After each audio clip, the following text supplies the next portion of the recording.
오늘 우리에게 주신 하나님의 말씀을 함께 살펴보도록 하겠습니다. 욥기 42장 1절에서 6절 말씀입니다. 욥기 42장 1절에서 6절 말씀 우리 함께 교독하시고 마지막 6절은 함께 읽도록 하겠습니다. 1절 제가 먼저 읽겠습니다. 욥이 여호와께 대답하여 이르되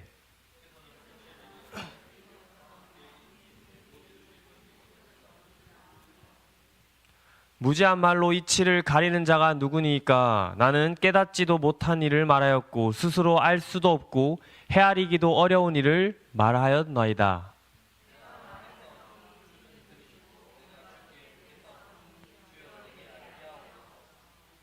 내가 주께 대하여 귀로 듣기만 하였사오나 이제는 눈으로 주를 배움나이다. 그러므로 내가 스스로 거두어드리고 티끌과 제 가운데에서 해계하나이다. 아멘.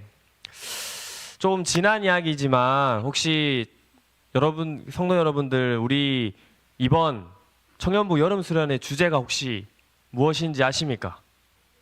아, 예, 감사합니다. 네, 이번 우리 청년부가 여름 수련회를 이 회개를 사랑할 수 있을까라는 주제로 여름 수련회를 진행을 했고 잘 마무리를 했습니다. 제가 제 기억상 이렇게 청년부 수련회가 끝이 나고 얼마 안 된 수요 기도회 때 그 내용 중에서 수요 기도의 내용 중에서 회개라는 주제가 좀 나와가지고 회개에 대해서 한번 성도님들과도 이야기를 한번 나눠봤으면 좋겠다. 회개를 가지고 성도님들에게도 말씀으로 함께 나누는 시간을 좀 가졌으면 좋겠다라고 하니까 어디선가 크게 아멘이라는 소리가 들리더라고요. 그래서 성도님들도 지금 이걸 좀 원하고 계시는구나 라고 생각을 해서 오늘 말씀 주제는 회개를 가지고 한번 이야기해 보려고 합니다. 네, 처음 이제 회개라는 말을 듣고 이제 딱 어떤 성도님들은 오늘 괜히 왔다. 목사님도 안 계시는데 한번 뺄걸. 이거 라이브로 가시나요 혹시 이거 지금? 네. 네. 아무튼 네.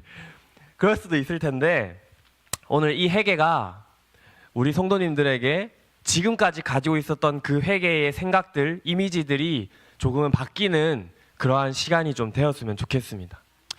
사실 성도 여러분들에게 혹시 회개라는 것은 어떠한 의미로 다가오고 계십니까? 회개를 딱 생각을 하면 어떠한 이미지가 가장 먼저 떠오르십니까? 장난식으로 아까 말을 했지만 회개라는 것을 혹시 쉽게 생각하거나 쉽게 받아들일 수 있는 주제입니까? 청년들에게 그리고 특히 저에게 사실 회개라는 것은 저에게도 그렇게 쉬운 주제는 아니었습니다. 회개는 매일처럼 넘어지는 제가 하나님 앞에 나아가서 매일처럼 해야 되는 숙제처럼 많이 느껴졌고, 회개는 나의 죄를 또다시 상기시키는, 내가 죄인이다, 내가 하나님 앞에서 돌이켜야 되는 죄인이다 라는 것을 다시 한 번 더 끌어올리는 어떠한 행동과 같아 보였기 때문입니다. 그래서 저에게는 회개라는 것은 내가 죄인인 것은 너무나도 잘 알지만 그래도 그 죄 가운데에서는 좀 마주하기가 너무나도 싫어서, 근데 꼭 마주해야 되는, 교회에 나가면 회개하라고 말을 하니까 꼭 마주해야 되는, 그래서 마주해야 되지만 마주하기 싫은 너무나도 어색한 사이, 그것이 저에게 회개였습니다.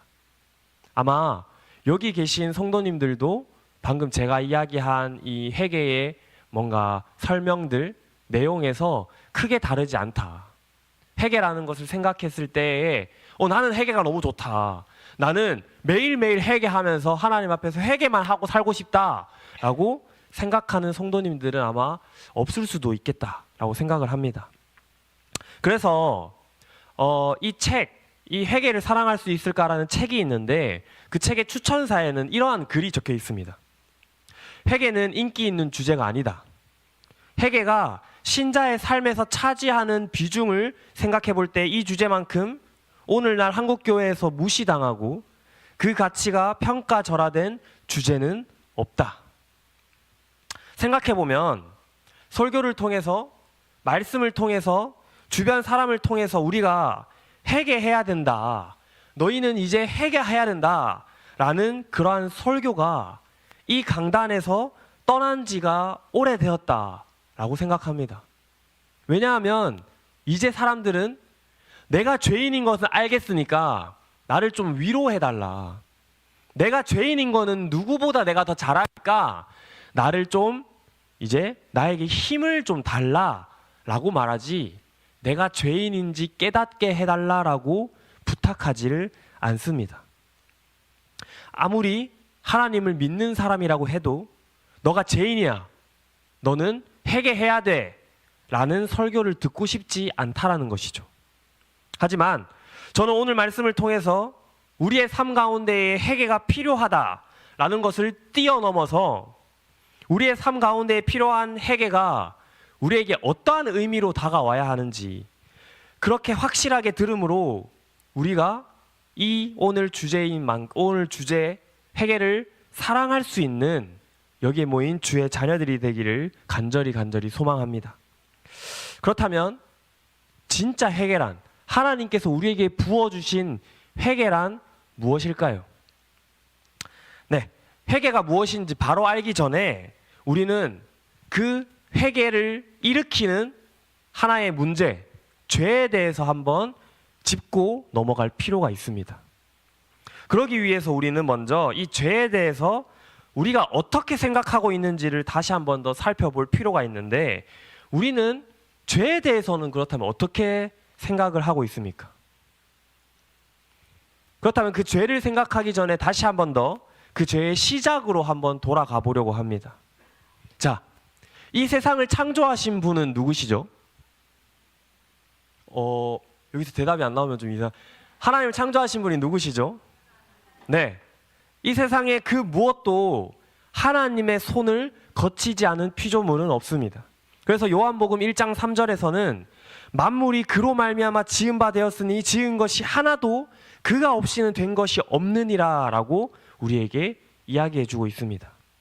그렇다면 여기서 이제 질문이 들어가겠습니다. 모든 것을 창조하신 하나님이라고 한다면 죄는 누가 창조했습니까? 이제부터 여기서 좀 머리가 좀 아파오죠. 다시 우리는 하나님을 창조주, 이 세상의 모든 것을 창조하신 창조주라고 고백을 합니다. 그러면 죄도 하나님이 창조한 거 아닌가? 라는 의문이 생겨나게 되죠. 그럼 하나님이 죄를 창조하신 건가? 라는 질문 앞에 근데 우리는 지금까지 교회를 다닌 사람으로서 하나님이 죄를 그렇게 미워하시는데 하나님이 죄를 창조하셨을 리는 없다 라고 생각을 합니다. 그렇다면 죄를 창조한 어떠한 다른 존재가 있는 건가? 라고 했을 때도 하나님과 동등되는 창조를 할 다른 존재는 또한 없다라고 우리는 고백합니다. 이것도 우리에게 아닌 것 같죠. 그렇다는 것은 죄는 하나님이 창조하신 것도, 그리고 그것을 창조할 어떠한 존재가 있는 것도 아니라면, 그렇다면 죄는 어디서 나온 건가? 이것의 해답을 얻기 위해서 우리는 조금 더 전인 창조로 넘어가 보려고 합니다. 창세기 1장 1절에는 태초에 하나님이 천지를 창조하셨느니라 라고 이야기하십니다. 성경은 처음을 시작하면서부터 하나님께서 천지를 창조하셨다라고 우리에게 이야기를 하고 있는데, 하나님이 이 세상을 창조하신 이유에 대해서 우리는 살펴볼 필요가 있습니다. 하나님께서 우리를 만드시고 이 세상을 창조하신 이유는 무엇일까? 제가 중고등부 설교를 하면서 한번 이렇게 이야기한 적이 있습니다. 하나님께서 우리를 창조하신 이유는 우리를 너무나도 사랑하셔서, 그리고 우리와 교제하고 싶으셔서 우리를 창조하셨다라고 그냥 장난식으로 넘어갔습니다. 그런데 하나님께서 이 세상을 창조하실 때 제가 아까 말한 것처럼 우리는 주의 깊게 들어야 되는데, 하나님께서 이 세상을 창조하신 이유 가운데에서 하나님이 우연적으로 이 세상을 창조하셨거나, 이 세상 가운데에 뭔가 부족해 보여서 우리를 만드셨거나, 이 세상 가운데에 하나님께 우리가 반드시 필요해서 창조되었다라고 말하지 않고 있고, 하나님의 강한 의지, 하나님의 강한 뜻에 의하여 우리를 창조하셨다. 그것을 우리를 사랑하시고 하나님이 우리와 교제하고 싶으셔서 우리를 창조하셨다라고 창조의 이유를 설명하고 있습니다. 이 의미가 뭐냐면, 우리의 존재, 우리의 창조부터 우리의 존재는 모든 것이 다 하나님의 은혜로부터 시작되고 있다라는 것을 알려주고 있습니다. 우리가 하나님께 반드시 필요해서 하나님께서 우리를 내가 필요하니까 만들어야지가 아니라, 하나님은 우리와 교제하고 싶으시고 우리를 사랑하고 싶으셔서 하나님이 우리를 창조하셨다라는 것을 우리는 기억해야 됩니다. 조금 더 강하게 말씀드리면, 하나님이 만약에 원하지 않으셨다면 우리는 창조되지 않을 수도 있었다라고 말씀드리면서, 하나님이 우리를 너무나도 원하시고 사랑하셔서 교제하고 싶으셔서 우리를 창조하셨다라고 성경은 이야기합니다. 그리고 그 창조주이신 하나님은 선이시기에 그 피조물, 우리 인간을 포함하여 모든 피조물은 다 하나님과 교제하도록 선하게 창조되었습니다. 하나님이 말씀하신 보시기에 좋았더라, 심히 좋았더라 라는 평가는 멋지고 예쁘게 창조되었다, 너무나도 사람 보기에 너무나도 예쁘게 창조되었다라는 것을 뛰어넘어 하나님의 형상을 닮아 하나님과 교제할 수 있고 하나님 앞에서 선하게 창조되었다라는 말입니다. 사람은 하나님의 형상을 따라 창조되었습니다. 사람이 하나님의 형상을 따라 창조되었다라는 의미는 바로 하나님과 교제할 수 있는 존재다라는 의미입니다. 그래서 여기서 한 번만 더 정리를 해드리면, 하나님께서는 그분의 의지적인 행동으로 사람을 창조하셨는데, 그것은 사람과 교제하고 싶으셔서, 교제해서 하나님을 닮아가도록, 그 사람이 하나님을 닮아가도록 아주 선하게 창조했다라는 것이 창조의 본래의 모습입니다. 그래서 다시 죄로 돌아가면, 모든 것을 선하게, 모든 것을 사랑으로 교제하도록 창조하신 하나님은 죄를 창조하진 않으셨습니다. 죄는 하나님이 창조하신 게 절대로 아닙니다. 그래서 죄에 대해서 하나님은 아무런 책임이 없으십니다. 이 세상의 다른 피조물은 하나님께서 창조하셨기에 조금의 책임은 있을 수는 있어도, 죄에 대해서 하나님께서는 하나의 책임도 없으시죠. 하지만 사람은 사단의 꾀임에 넘어가 죄를 짓게 되고, 그 결과 선함 그 자체였던 이 세상 가운데에 죄가 들어오게 됩니다. 그리고 그 첫 번째 죄, 일명 원죄라고 불리는 그 죄가 바로 창조의 모습인 하나님과 교제하고 하나님과 사랑하고 하나님을 닮아가는 것을 거부하는 죄가 되어버립니다. 우리는 죄라고 생각했을 때에 어떠한 윤리적인 부분, 어떠한 잘못된 행동, 어떠한 법의 테두리에서 그 죄를 생각할 때가 너무나도 많이 있습니다. 그래서 우리는 어떠한 그런 것들을 범하지 않고 우리가 어떠한 행동을 하지 않았을 때면 나는 죄가 없다라고도 이야기합니다. 어떠한 법을 지어두고 그 법에만 걸리지 않으면 나는 죄인이 아니다라고도 이야기합니다. 마치 예수님 시대의 바리새인들처럼. 바리새인들은 율법에서 자유하다고, 자기들은 율법을 잘 지키고 있다라고 자부하면서 그렇게 자기들은 하나님을 온전하게 잘 믿고 예배하고 있었다라고 말을 하면서 남들은 평가하고 남들은 깎아내리는 모습을 보입니다. 하지만 성경은 우리가 생각하는 그러한 부분들만 죄다라고 평가하지 않습니다. 성경이 말하는 죄는, 성경이 우리에게 이야기해주고 있는 죄라는 것은 우리를 창조하시고 우리와 교제하고자 하시는 하나님을 떠나가는 것, 우리의 삶 가운데에 하나님이 없는 것, 그것이 바로 우리의 죄입니다. 그래서 신학자인 아우구스티누스는 죄를 선의 결핍, 선 자체이신 하나님의 결핍이라고 설명합니다. 어둠이라는 것이 그냥 존재하는 것이 아니고 빛이 없는 것이 어둠인 것처럼 최고의 선이신 하나님이 우리 가운데 없는 것이 우리 가운데의 죄다라고 이야기합니다. 그렇다면 이러한 상황 가운데 있을 때 이 자리에 있는 그 어느 누구가 죄인이 아니다라고 이야기할 수 있겠습니까? 이 자리에 나는 죄인이 아니라고 누가 당당하게 말할 수 있겠습니까? 선이신 하나님과 교제하도록 창조의 은혜를 받은 사람이 하나님이 필요 없다라고 떠나가고 하나님과 교제하지 않는 것, 그것이 원죄이고 지금까지 우리에게 흘러내려오고 있는 죄의 습성입니다. 죄가 그래서 관계가 깨어진 거라 한다면 우리에게 회개라는 것은 원초적으로 이 관계를 회복하는 것에 있습니다. 회개는 관계 회복입니다. 하나님과의 관계 회복.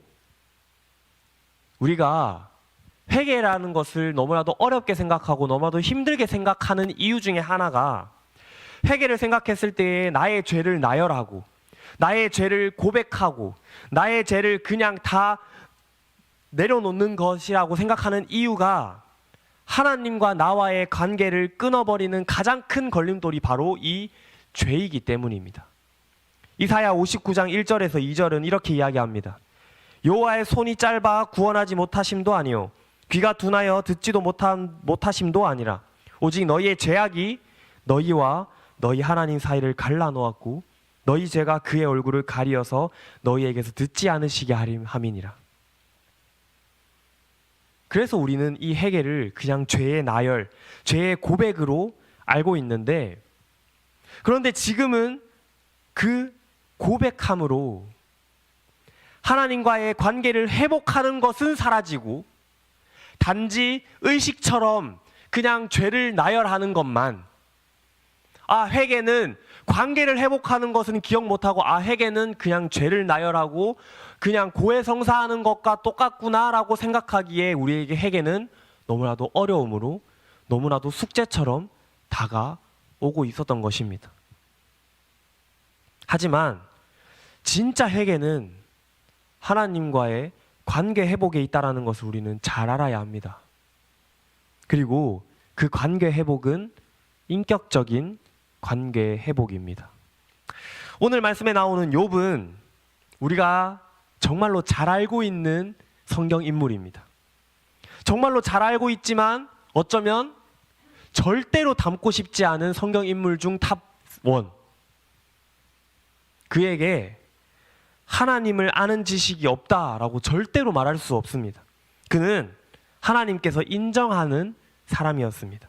욥기 1장 8절에는 하나님께서 욥을 인정하면서 이렇게 말씀하시는데, 여호와께서 사탄에게 이르시되 내가 내 종 욥을 주의하여 보았느냐, 그와 같이 온전하고 정직하여 하나님을 경외하며 악에서 떠난 자는 세상에 없느니라.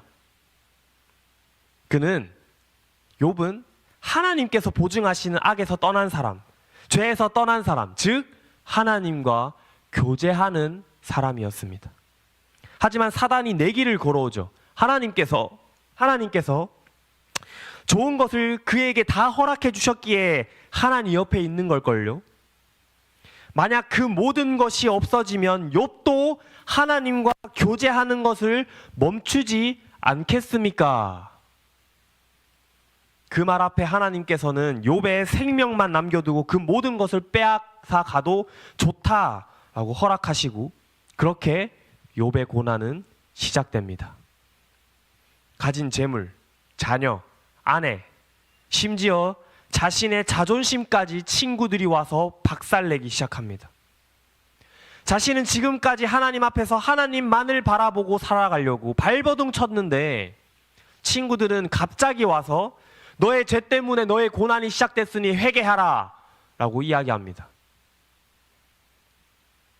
하지만 그럼에도 그때에도 욥은 하나님에 대한 고백과 자신의 무죄를 놓지 않고 하나님께서 갚아주시기를 끝까지 기대하며 하나님과의 관계를 끊지 않습니다. 그때에 이제 하나님께서 욥에게 응답하십니다. 그런데 그 응답이 조금은 이상해 보이죠. 제 생각으로 하나님께서 욥에게 응답하신다면 욥이 하나님께 부르짖었던 그 기도 가운데 하나님께서 응답을 하신다면 이제 그 빼앗긴 것들을 다 회복시켜 주시고 빼앗겼던 건강을 다 회복시켜 주시고 자신을 욕했던 친구들이 조금 혼내주시는 모습을 보여주셔야 될 것 같은데 하나님은 계속해서 그에게 수사적 질문들을 하십니다. 그 질문들이 욥기 38장부터 41장까지 쭉 나열되어 있습니다. 그 질문들이 어떠한 질문인지를 한번 시간 내실 때에 꼭 보시기를 추천을 드리겠습니다. 그 수사적인 질문들의 결론은 두 가지로, 첫 번째는 이 모든 세계가 하나님의 세밀한 다스림 아래, 하나님의 통치 아래에 있다라는 것. 그리고 두 번째는 하나님께서는 반드시 의인과 악인을 심판하실 것이다. 그리고 이것은 다 그 욥의 부르짖음, 욥의 기도 가운데 있었던 질문의 대답들입니다. 지금 하나님께서는 이 대답을 포함한 질문을 통하여서 욥, 너의 그 부르짖음, 너의 그 고통의 기도를 내가 다 듣고 있었다. 나는 절대로 너를 떠나지 않고 너와 계속해서 함께하고 있었다. 그리고 그것을 기대하고 그것을 원했던 너에게 나를 더욱더 알려주겠다 라고 말씀하십니다. 아까 말한 것처럼 저는, 그리고 우리는 하나님의 은혜를 하나님께서 주신 것으로만 생각할 때가 너무나도 많이 있습니다. 하나님께서 주신 건강, 하나님께서 주신 돈, 하나님께서 주신 명예, 하나님께서 은혜를 베푸시면 당연히 잃어버렸던 재산이 돌아오고 건강이 돌아오고 해야지 라고 생각합니다. 하나님을 아는 지식, 하나님과 교제하는 거, 그게 뭐가 중요하냐 라고도 생각하기도 합니다. 하지만 하나님께서는 지금 욥에게 하나님에 대한 지식을 더 알려주고 계십니다. 너가 알지 못했던 하나님, 너가 깨닫지 못했던 하나님에 대해서 더욱더 알려주고 계십니다. 아까도 말했지만 욥이 하나님을 몰랐던 것은 절대로 아닙니다. 그는 하나님에 대해서 너무나도 잘 알고 있었고 하나님을 계속해서 부르짖었습니다. 하지만 욥은 이 사건을 통하여 지금도 다스리시는 하나님, 반드시 심판하시는 하나님을 인격적으로 경험하고 만나게 됩니다. 아브라함도 이삭 번제 사건 전까지 하나님을 알고 하나님을 경외했습니다. 하지만 그 사건을 통해서 아브라함은 이레의 하나님, 미리 준비하시는 하나님을 인격적으로 경험하게 됩니다. 다윗도 밧세바 사건 전까지 하나님을 알고 있었습니다.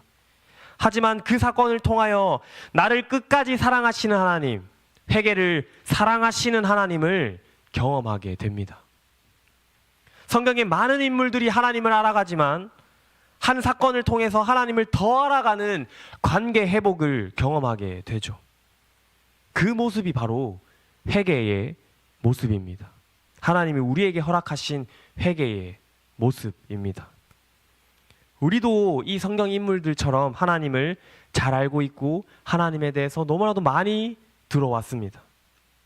하지만 우리는 지금 얼마나 하나님을 더 알기 위해서 발버둥 치고 더 알기를 원하고 계십니까?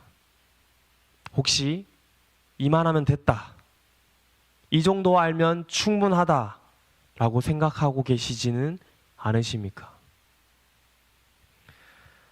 하나님께서는 지금도 우리와 교제하고 싶어 하십니다.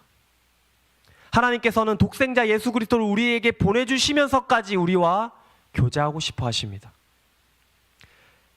자기가 좋아서 하나님을 떠나 혼자 있는 것이 좋다라고 고백하는 우리를 위하여서 하나님과 일체이셨던 관계를 끊으면서까지 우리와의 관계를 회복시켜 하고 계십니다.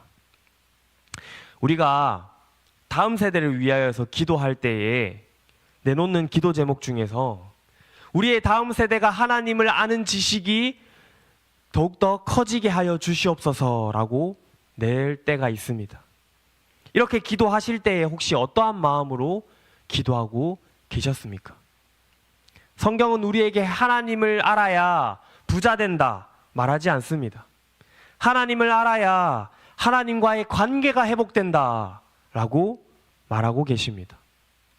그리고 그 관계 회복이 우리에게 회개로 다가왔습니다. 그 하나님을 깨달은 욥은 오늘 본문에서 알다라는 원어를 3번이나 쓰면서 이렇게 고백합니다. 5절 말씀입니다.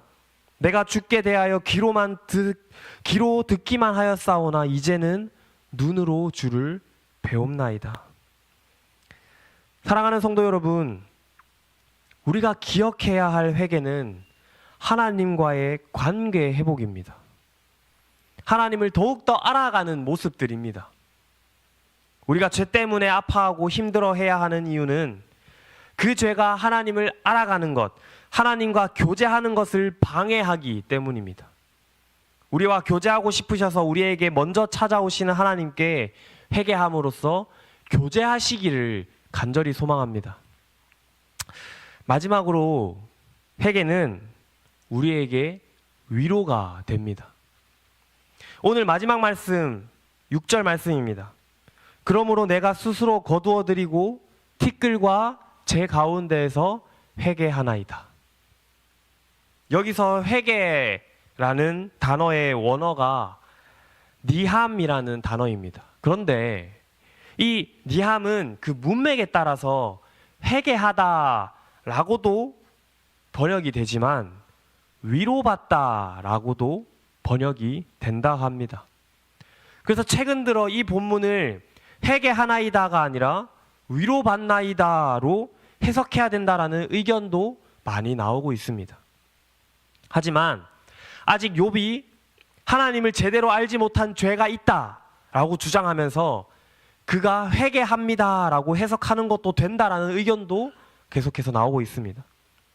제가 여기서 그 회개가 맞냐 위로가 맞냐라는 것을 따지지는 않겠습니다. 저는 오히려 하나님께서 이 말씀을 통하여서 회개라는 것이 우리에게 위로가 된다라는 것을 알려주고 싶을 수도 있겠다라는 것을 말씀드립니다. 욥이 지금 하나님의 응답을 통하여서 자신을 회개하는 것도 그것을 통하여서 하나님께 위로를 받는 것도 다 맞기 때문이죠. 그렇게 지금 욥은 자기 자신이 회개할 수 있음에 위로를 받습니다. 왜냐하면 그 회개가 관계 회복이라는 것을 그는 너무나도 잘 알고 있었기 때문입니다. 그가 고난을 받을 때에, 고통을 받을 때에, 이유 모를 그 아픔을 받을 때에 그가 내가 진짜 하나님께 버림받았으면 어떡하지? 진짜 하나님이 나를 버려서 내가 이러한 아픔 가운데 있는 거면 어떡하지? 하나님이 내 인생 가운데서 사라진 거면 어떡하지? 라는 그러한 모든 것을 다 씻어버리시고 하나님께로 달려갈 수 있는 회개를 주신 그 하나님으로 인하여 자신의 삶이 위로받았다라는 것을 지금 고백하고 있습니다. 앞서 서론에서 우리가 본 것처럼 우리는 우리의 잘못으로 죄에 빠졌습니다. 그래서 우리는 죄의 종노릇 하게 되었습니다. 죄의 종노릇 하고 있다는 것은 죄가 하라는 대로, 죄가 살라는 대로 살게 되었다라는 의미입니다. 그것을 끊어버리고 싶어도, 그 죄가 말하는 것을 반대로 살고 싶어도 그럴 수 없는 존재가 되었다라는 것입니다. 하지만 그것을 하나님께서 예수 그리스도를 통해서 다 끊어내십니다. 그래서 이제 우리는 그 죄악과 싸울 수 있는 존재가 되었습니다. 죄에 대해서 더 이상 종노릇하지 않고 그 죄를 거부할 수 있는 존재가 되었습니다. 그래서 우리에게 회개라는 것은 죄가 하라는 대로 살 수밖에 없었던 우리가 이제 죄와 싸울 수 있게 되었고, 비록 넘어지고 쓰러질지언정 그 자리 가운데서 또다시 일어나 죄와 싸울 수 있다라는 것입니다. 그래서 회개라는 것은 우리에게 또한 구원의 증거가 됩니다. 당연하게 죄를 사랑할 수밖에 없었던 우리가 이제 그 죄를 미워하고 떠나려고 노력합니다. 분명히 넘어지고 쓰러지겠지만, 그래서 매일처럼 똑같은 죄에 넘어져서 내가 이래도 되는 건가? 내가 매일처럼 하나님 앞에서 이렇게 똑같은 죄로 회개하는 것이 올바른가라는 의문이 들 때에도 우리에게 소망의 위로가 되시는 것은 하나님이 그것을 기뻐하신다라는 사실이죠. 그 회개가 하나님과의 관계 속에 있다면 하나님께서는 그것조차도 기뻐 받아주신다라는 것입니다. 그 죄악 가운데 이미 우리의 구주 예수 그리스도가 승리하셨습니다. 그래서 우리는 그 예수 그리스도를 붙들고 있다면 우리에게 승리는 이미 주어진 것이나 마찬가지입니다. 단지 포기하지만 않으면 됩니다. 포기하지 않고 끝까지 관계에 회개를 한다면 하나님은 우리를 기뻐 받아 주실 것입니다. 그리고 그것이 우리가 죄의 종이 아니라 하나님의 자녀라는 증거가 되는 것이죠. 그래서 회개는 우리에게 위로가 됩니다. 회개는 하나님께서 우리에게 너의 죄를 날마다 고백해라, 낱낱이 다 고백해라, 자백해라 라고 명령하신 것이 아닙니다. 회개는 회개함으로써 내가 지금도 하나님께 붙어있고 이러한 죄악 앞에서도 하나님은 나를 떠나지 않으시고 나를 사랑하고 계시는구나를 깨닫게 하는 것들입니다. 그래서 진정하게 하나님을 만난 사람은, 그 마음을 알고 있는 사람은 자연스럽게 죄와 멀어지게 됩니다. 그 죄가 나를 사랑하셔서 지금도 관계하시려는 하나님을 아프게 하는 것이니까. 회개하면서 하나님을 더 알게 되고 하나님의 사랑을 더 알게 되고, 그래서 너무나도 아이러니하게도 하나님을 더 알고 하나님에 대해서 더 경험하게 되면 그의 삶 가운데 회개는 더욱더 넘쳐나게 됩니다. 이제는 죄를 고백할 것이 없는 것처럼 보이는 사람의 더욱더 하나님 앞에 엎드려 눈물로 회개하는 모습처럼 말이죠.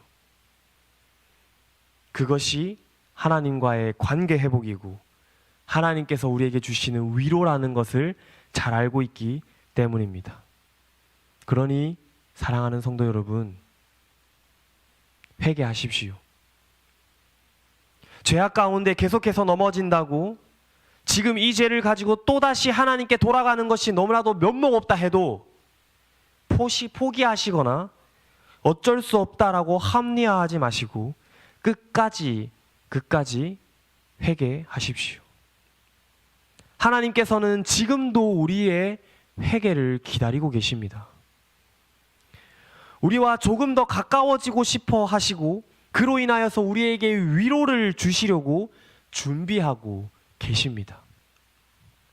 끝까지 하나님께로 우리의 시선과 몸을 돌려 나아가시기를 바랍니다. 하나님께서 그것을 위하여서 이 땅 가운데에 예수를 보내시고 예수 그리스도는 그것을 위하여서 십자가를 지셨습니다. 그러니 사랑하는 성도 여러분, 진심을 다해서 회개하시고 하나님께 나아가십시오. 회개를 사랑하시기를 권면 소망드립니다. 우리 이 시간 모르실 수 있는 찬양일 수 있겠지만 여호와께 돌아가자라는 찬양을 우리 후렴만 한번 반복하면서 고백해 보려고 합니다.